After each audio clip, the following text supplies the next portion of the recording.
Rahayu, selamat sejahtera nggih.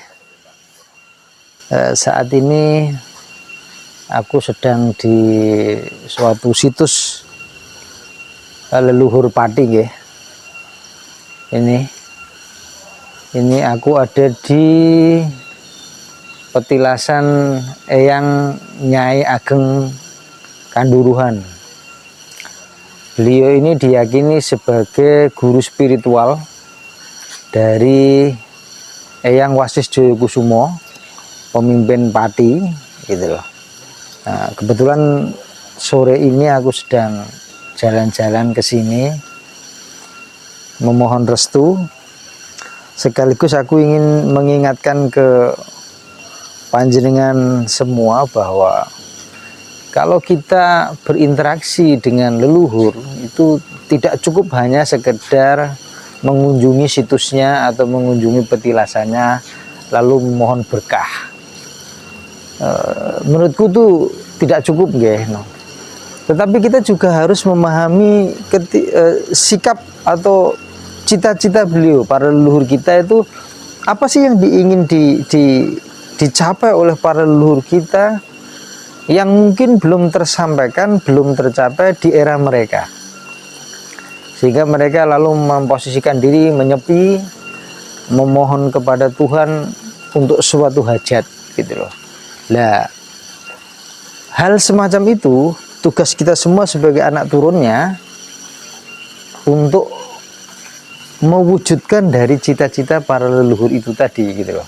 Jadi tidak hanya cukup kita itu datang ke petilasannya lalu memohon restu dan berkah, tapi cita-cita dan restu itu harus dibarengi dengan pemahaman kita apa sih yang diinginkan oleh para leluhur kita di masa lampau yang seharusnya diwujudkan.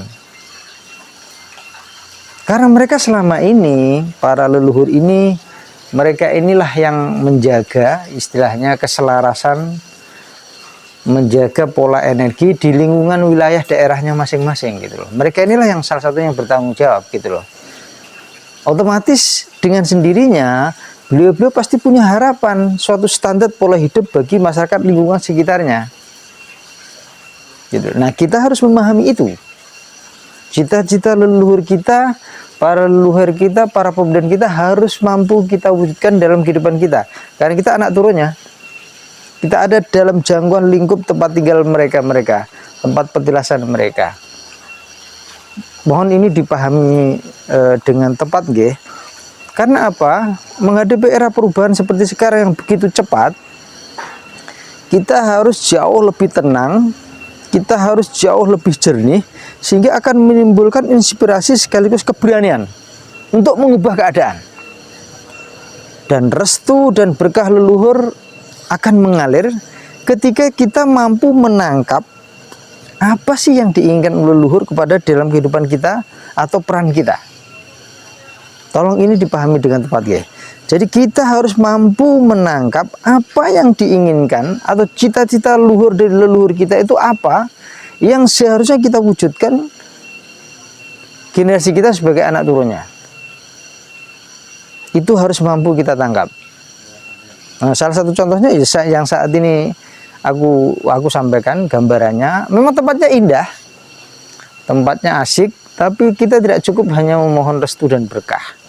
Kita harus mampu menangkap apa cita-cita luhur dari leluhur kita dulu. Karena mereka lah selama ini penjaga keselarasan alam di lingkungan wilayahnya masing-masing. Tanpa kita memahaminya, justru kita hanya akan mengeksploitasi para leluhur kita dengan memohon berkah, dengan memohon restu, dengan memohon ini dan itu, gitu loh. Apakah salah? Tidak, ini tidak salah, nggih. Ini bukan masalah salah atau benar, tetapi kita harus mampu menjabarkan dari harapan cita-cita luhur dari para leluhur kita. Monggo, silahkan bermeditasi, silahkan tumbuhkan kesadaran, tumbuhkan koneksi dengan beliau-beliau para leluhur kita. Tidak hanya di sini loh ya, kebetulan aku di Pati, ini salah satu leluhur. Dan panjenengan semua mungkin di tempatnya masing-masing juga ada situs petilasan para leluhur panjenengan. wilayah panjenengan, monggo jenengan gali dan hiduplah selaras dengan mereka semua.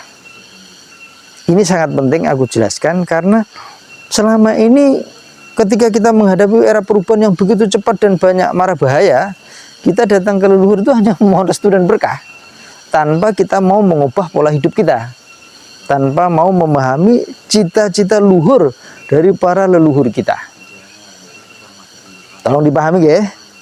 Ini penting aku sampaikan karena mereka semua, para leluhur-leluhur kita, baik yang di Pati maupun yang di tempat panjenengan semua, telah sekian lama ingin para leluhur ini, cita-cita leluhur mereka untuk diwujudkan oleh anak turunnya.